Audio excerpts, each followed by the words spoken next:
तो दोस्तों अभी जो है हमारे पास में पेपर पास आ चुका है और हमारे पास में बहुत कम समय बचा है और ऐसे में परीक्षा की तैयारी करना एक मुश्किल टर्म हो जाती है सभी के लिए, सभी स्टूडेंट्स के लिए। तो हम आपके लिए लेकर आए हैं 1 पेज 1 सॉल्यूशन। यहाँ पर एक पेज के अंदर सारे महत्वपूर्ण प्रश्न में लेकर आया हूँ और इसके जो है बिल्कुल कम से कम, जितना कम हो सके उतना कम हम जो इसका आंसर बनाने की कोशिश कर रहे हैं। बिल्कुल भाषा ऐसी है कि आपको एक बार पढ़ने पर ही आपको यहाँ पर बिल्कुल सब समझ में आ जाएगा और आपको इस वीडियो में बताने वाला हूँ कि किस प्रकार से आपको इस पेज को डाउनलोड करना है। एक पेज है, बिल्कुल एक पेज का प्रिंट निकालिए और इसे बिल्कुल जेब में रखिए। जब भी आपको पढ़ने का मन करे पेज निकालिए, पढ़िए, बिल्कुल कोई मुश्किल नहीं है। यहाँ पर से इस पेज के अंदर यहाँ पर से जब आप देखेंगे तो यहाँ पर से ये जो रो है इसके अंदर 5 बॉक्स आपको मिल जाते हैं और जब आप इसके नीचे की तरफ जाते हैं तो यहाँ पर आपको 7 बॉक्स मिल जाते हैं। और कुल मिलाकर अगर हम बात करें तो यहाँ पर से इसके पहले पन्ने पर 35 बॉक्स हैं और यहाँ पर दूसरे पन्ने पर यहाँ पर आपके 35 बॉक्स है। कुल मिलाकर 70 बॉक्स है। 70 बॉक्स में ऐसे IMP क्वेश्चन भरे पड़े हैं कि इसके बाहर से आपका कुछ भी नहीं आने वाला है, बिल्कुल कुछ भी नहीं आने वाला है। आप इसको बिल्कुल आग बंद करके इस पर भरोसा कीजिए, इसमें से पढ़िए। बिल्कुल 1-2 दिन लगेगा आपको, 2-4 दिन में आप जो है इस पूरे पेज को कवर कर लेंगे और आप परीक्षा के लिए बिल्कुल तैयार हो जाएगी। ये पेज आपको फेल होने नहीं देगा। ठीक है दोस्तों, तो चलिए शुरुआत करते हैं। सबसे पहले बॉक्स की तरफ हम देखते हैं तो यहाँ पर से देखिए कुछ जो सब्जेक्ट हो सकते हैं, जैसे जो विज्ञान का जो सब्जेक्ट है हमारा, वो सब्जेक्ट में से प्रश्न कैसे बनते हैं। माध्यमिक शिक्षा मंडल जो पेपर निकालता है वो निकालता है NCERT की बुक से। अब देखिए दोस्तों, पहले क्या होता था, जब हमारा MP बोर्ड था तो पहले जो है परीक्षा के अंदर, चूंकि हमने भी जो है पेपर निकाले हैं MP बोर्ड के, तो हमें भी पूरा अनुभव है। पहले परीक्षा दिन ले जाने की अनुमति थी शिक्षकों को कि भैया आप परीक्षा दिन ले जाइए और पेपर निकालिए। लेकिन अभी कैसा हो चुका है, अभी परीक्षा दिन नहीं देते, अभी NCERT की बुक देते हैं। और NCERT की जो बुक देते हैं तो उसमें हमारे सामने टॉपिक्स होते हैं और उन टॉपिक्स में से टीचर्स को प्रश्न निकालने होते हैं। तो यहाँ पर एक कठिनाई क्या आती है कि टीचर्स नहीं जानता, टीचर्स को बस क्या पता है कि भाई टॉपिक, ये जो टॉपिक है रासायनिक समीकरण, इस टॉपिक से वो एक प्रश्न बना देगा कि बताओ रासायनिक समीकरण क्या है, या संयोजन अभिक्रिया, इसमें से एक प्रश्न बना देगा कि बताओ संयोजन अभिक्रिया क्या है। तो इस प्रकार से कुछ जो सब्जेक्ट होते हैं, जैसे विज्ञान का सब्जेक्ट है तो इसमें टॉपिक वाइज जो आपका पेपर है वो निकलने वाला है। तो यहाँ पर ये जो पेज है इसमें सबसे पहले आपको टॉपिक आ जाता है रासायनिक अभिक्रिया क्या है। यहाँ पर से आपका आंसर लिखा हुआ, बिल्कुल सरल एंड स्वीट आंसर है इसका, रासायनिक अभिक्रिया क्या है। उसके बाद में जब आप रासायनिक अभिक्रिया कर लेंगे तो रासायनिक समीकरण क्या है और रासायनिक अभिक्रिया में भाग लेने वाले पदार्थ को अभिकारक कहलाते हैं, तो क्यों। ठीक है, उसके बाद में आपको प्रश्न आ सकता है, टॉपिक है ये संतुलित रासायनिक समीकरण क्या है। उसके बाद में संयोजन अभिक्रिया क्या है। संयोजन अभिक्रिया की देखिए कितनी शॉर्ट डेफिनेशन है। संयोजन अभिक्रिया वह होती है जिसमें 2 या 2 से अधिक पदार्थ मिलकर एक नया पदार्थ बनाते हैं। बस सिंपल सा। यहाँ पर आपको जो एक फार्मूला भी यहाँ पर दे दिया गया है उदाहरण के लिए, ठीक है, जिसको आप परीक्षा में लिख सकते हैं। उसके बाद में हम जाते हैं तीसरे बॉक्स पे, वियोजन अभिक्रिया क्या है, रिडॉक्स अभिक्रिया, अवक्षेपण अभिक्रिया और ऊष्माशोषी अभिक्रिया। ठीक है, यहाँ पर से 3 इंपॉर्टेंट अभिक्रियाएं हैं। तो ये आपके पहले चैप्टर के हो गए। उसके बाद में चलते हैं हम बॉक्स रो नंबर 2 पे।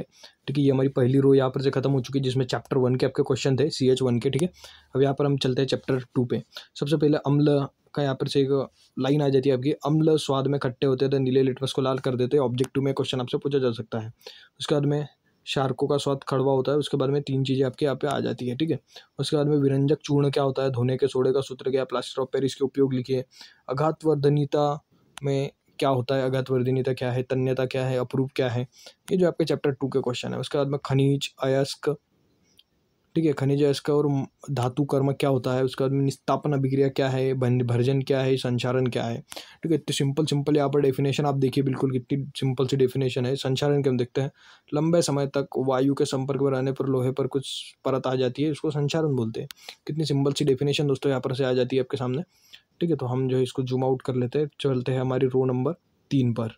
रो नंबर 3 पर आप देखिए, यहाँ पर से ये चैप्टर 3 के आपके आ जाते हैं। ठीक है, यहाँ पर से देखिए, यहाँ पर हीरे के बारे में यहाँ पर लिखा गया है, कार्बन के अप्रूप के बारे में लिखा गया है और यहाँ पर सहसंयोजी बंध किसे कहते हैं ये यहाँ पर इस बॉक्स में दिया गया है। ठीक है, यहाँ पर अगले में देखिए कार्बन का दिया हुआ है, कार्बन के बारे में और समजातीय श्रेणी क्या होती है वो दिया हुआ है। ठीक है, यहाँ पर आपका आ जाता है असंतृप्त हाइड्रोकार्बन किसको बोलते हैं, अपमार्जक क्या होते हैं। उसके बाद में साबुन और अपमार्जक, यहाँ पर से साबुन और अपमार्जक में बहुत बार अंतर पूछा जाता है। उसके बाद में आ जाता है चैप्टर 5 मेंडलीफ वाला। ठीक है, तो यहाँ पर से देखिए मेंडलीफ की आवर्त सारणी, मेंडलीफ द्वारा जो नियम दिए गए थे उसमें क्या होता है दोस्तों। ठीक है, यहाँ पर मेंडलीफ की आवर्त सारणी में कितने ग्रुप थे, कितने पंक्तियाँ थी, मेंडलीफ की आवर्त सारणी में ऊर्ध्व स्तंभों को क्या बोलते थे। उसके बाद में आधुनिक आवर्त नियम क्या था। ठीक है, तो यहाँ पर से ये जो क्वेश्चन आपके आ सकते हैं टॉपिक वाइज, तो यहाँ पर पूरे NCERT से बिल्कुल यहाँ पर से कॉपी पेस्ट किया गया है। उसके बाद में आधुनिक आवर्त नियम क्या था, आधुनिक आवर्त नियम में कितने वर्ग होते हैं, कितने खंभ होते हैं। ठीक है, धातु धनात्मक होती है, विद्युत की बताइए क्यों। ठीक है। उसके बाद में आता है जीव प्रक्रम क्या है भाई, जीव प्रक्रम स्वपोषी विषम पोषी किसको बोलते हैं, तो यहाँ पर स्वपोषी का है। उसके बाद में ये आ जाता है विषम पोषी का, ये हो गया पाचन तंत्र आपका। उसके बाद में शोषण क्या होता है, शोषण कितने प्रकार का होता है, 2 प्रकार का होता है भाई, वायवीय अवायवीय शोषण, ठीक है। तो उसमें बाद में श्वसन तंत्र, उसके बारे में यहाँ पर थोड़ा सा लिख दिया गया है। उसके बाद में मानव का परिसंचरण तंत्र, तो ये पूछा जाता है बिल्कुल 3 अंक में, 4 अंक में यहाँ पर आपको आ सकता है कि भाई बताइए मानव का परिसंचरण तंत्र समझाइए, ठीक है। तो हृदय, रुधिर और रुधिर वाहिकाएं 3 होती है, उसमें हृदय के बारे में, रुधिर के बारे में 1-1, 2-2 लाइन यहाँ पर से लिखी गई है, ठीक है। उसके बाद में चलिए आगे बढ़ते हैं अगली रो पर आपकी, ठीक है। अगला था नेफ्रॉन, तो ये देखा होगा आपने परीक्षा दिन में, नेफ्रॉन बिल्कुल कितना बड़ा दिया होता है, यहाँ पर से देखिए कितना छोटा, बिल्कुल 2 लाइन में यहाँ पर दिया गया है। उसके बाद में पादपों में उत्सर्जन होता है, न्यूरॉन्स क्या होती है, ध्रुमिका है, एक्सॉन, या जो चीज़ें आपने पढ़ी भी नहीं होगी लेकिन वो IMP है, ठीक है। यहाँ पर देखिए प्रतिवर्ती क्रिया, प्रतिवर्ती चाप, बिल्कुल मोस्ट IMP है, बिल्कुल प्रतिवर्ती क्रिया, प्रतिवर्ती चाप। यहाँ पर देखिए कितनी सिंपल यहाँ पर डेफिनेशन दी गई है। मानव के तंत्रिका तंत्र के 3 प्रकार का होता है, तो यहाँ पर 3 प्रकार इसके यहाँ पर से बताए गए हैं, ठीक है। उसके बाद में देखिए मनुष्य के मस्तिष्क के 3 भाग, तो कौन सा होता है भाई, अग्र मस्तिष्क, पश्चिम मस्तिष्क, ठीक है। तो यहाँ पर से ये बिल्कुल यहाँ पर एक्सप्लेन किया गया है मानव मस्तिष्क के भाग। उसके बाद में आ जाते हैं हमारे अगले चैप्टर के पादप हार्मोन, ठीक है। तो पादप हार्मोन क्या होते हैं, और पादप हार्मोन का बिल्कुल, पादप हार्मोन कितने प्रकार के होते हैं, तो ये देखिए 3 प्रकार के होते हैं, जेबरेलिन, साइटोकाइनिन, ठीक है। तो मैसेजेस के लिए दोस्तों माफ़ी चाहता हूँ। उसके बाद में आता है थायराइड ग्रंथि, थायराइड ग्रंथि क्या है, इंसुलिन हार्मोन क्या है, तो यहाँ पर से आपको मिल जाता है। उसके बाद में आता है विखंडन, विखंडन बहुखंडन क्या है दोस्तों, यहाँ पर से इसकी दोनों की डेफिनेशन बिल्कुल 2-2 लाइन में यहाँ पर दी गई है। यहाँ पर देखिए पुनवृद्ध और मुकुलन, ठीक है। तो पुनवृद्धन क्या है और मुकुलन क्या है, तो यहाँ पर से 2 चीज़ें यहाँ पर दी गई है। उसके बाद में कायिक जनन क्या है, तो कायिक जनन के बारे में यहाँ पर लिखा गया है, ठीक है। अगले इस पे आ जाते हैं हम, एक लिंगी, उभयलिंगी और परागण, ठीक है। ये तीनों की डेफिनेशन आपको पूछी जा सकती है 2 अंक में, बिल्कुल। उसके बारे में आ सकता है आपसे स्वपरागण क्या होता है, परपरागण क्या होता है, यौनारंभ में क्या होता है, ठीक है। यहाँ पर से देखिए आनुवंशिकता क्या होती है, वंशागत लक्षण क्या होते हैं। उसके बाद में एकल लक्षण का नियम, एकल लक्षण का नियम, लॉ ऑफ यूनिट कैरेक्टर, तो बिल्कुल पूछा जा सकता है। प्रभाविता का नियम, मोस्ट IMP दोस्तों, ये पूछा जाता है हमेशा। समझात अंग, समृद्धि अंग, ये देखिए, तो यहाँ पर से देखिए आपका 1 पेज यहाँ पर से कंप्लीट होता है। उसके बाद में हम आ चुके हैं विज्ञान के दूसरे पेज पे, ठीक है। तो यहाँ पर से आपके 6 चैप्टर कंप्लीट होते हैं, दूसरे पेज पर आपके 6 चैप्टर से आगे वाले चैप्टर, ठीक है, ठीक है। अवशेष अंग, जीवाश्म क्या होते हैं, बिल्कुल। प्रकाश का विवर्तन क्या होता है, फोकस दूरी क्या होती है, परावर्तन के नियम क्या होते हैं, प्रकाश का परावर्तन क्या होता है। उसके बाद में अगला आपको आ जाता है कि भाई समतल दर्पण क्या होता है, ठीक है। अवतल दर्पण, उत्तल दर्पण क्या होते हैं, दोनों की परिभाषा बिल्कुल। अवतल दर्पण की, उत्तल दर्पण की वक्रता केंद्र और वक्रता त्रिज्या क्या होती है, यहाँ पर आ जाता है आपका। उसके बाद में दर्पण के सूत्र आ जाते हैं आपके। अपवर्तन किसे कहते हैं, अपवर्तन के नियम यहाँ पर आ जाते हैं, बिल्कुल। उसके बाद में यहाँ पर जाता है आपका लेंस की क्षमता किसे कहते हैं, इसको किस में मापते हैं, मानव नेत्र के प्रमुख भाग कौन कौन से, बिल्कुल।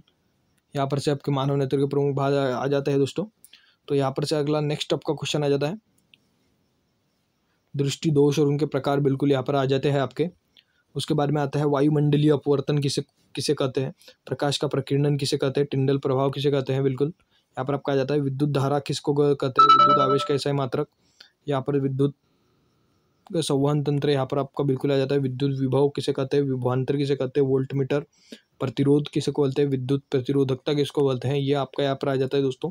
यहाँ पर आपका आ जाता है ओम का नियम क्या है भाई, जूल का तापन नियम क्या है, विद्युत धारा का चुंबकीय प्रभाव लिखिए, विद्युत मोटर के बारे में बताइए। उसके बाद में यहाँ पर आपका आ जाता है विद्युत चुंबकीय प्रेरण क्या है, ठीक है। उसके बाद में विद्युत जनित्र क्या है, ठीक है। यहाँ पर सब आपके 5-5 अंकों वाले क्वेश्चन शुरू हो जाते हैं दोस्तों। तो यहाँ पर ऊर्जा के स्रोत बताइए, जीवाश्म ईंधन किसे कहते हैं, परंपरागत गैर परंपरागत ऊर्जा स्रोत कौन से। ये आपके लास्ट वाले चैप्टर है, जो आपके लास्ट में आता है, जो जिस पर हम ध्यान नहीं देते, लेकिन वो चैप्टर से ये, ठीक है। यहाँ पर जैव निम्नीकरण, अजैव निम्नीकरण क्या होते हैं, पारित तंत्र क्या होता है, जैविक घटक, अजैविक घटक, पारित तंत्र के प्रकार, ठीक है। कृत्रिम पारित तंत्र, ये इसके प्रकार होते हैं, कृत्रिम पारित तंत्र। उसके बाद में नीचे आ जाता है उत्पादक, उत्पादक किसको कहते हैं, उपभोक्ता किसको बोलते हैं, ठीक है। उसके बाद में मांसाहारी किसको कहते हैं, अपघटक क्या होते हैं, वायु में जलाने से पूर्व मैग्नीशियम रिबन को साफ क्यों किया जाता है। अब देखिए दोस्तों, यहाँ से ऐसे क्वेश्चन है जो कि मोस्ट IMP है, और ये ऐसे क्वेश्चन है जो कि आपके किताब में से आते हैं। तो वायु में जलाने से पूर्व मैग्नीशियम रिबन चैप्टर 1 का क्वेश्चन है। तेल एवं वसा चैप्टर हमारे 1 का ही क्वेश्चन नहीं है, ठीक है। उसका दही एवं अम्लीय पदार्थ चैप्टर 2 का क्वेश्चन, आपको समझाती श्रेणी 3 चैप्टर 3 का क्वेश्चन, न्यूटन का अष्टक नियम चैप्टर 4 का क्वेश्चन, ठीक है। तो यहाँ पर देखिए आमाशय में अम्ल की भूमिका, ठीक है। उसके बाद में हम अगरबत्ती की गंध का पता कैसे लगाते हैं, चैप्टर 7 का ये क्वेश्चन है हमारे सामने। सूर्य से आने वाला प्रकाश किरण हमारे तक कैसे पहुंचती है। उसके बाद में यहाँ पर से देखिए 3 मोस्ट IMP यहाँ पर से आपको चित्र यहाँ पर देखने को हमें मिल जाते हैं, ठीक है।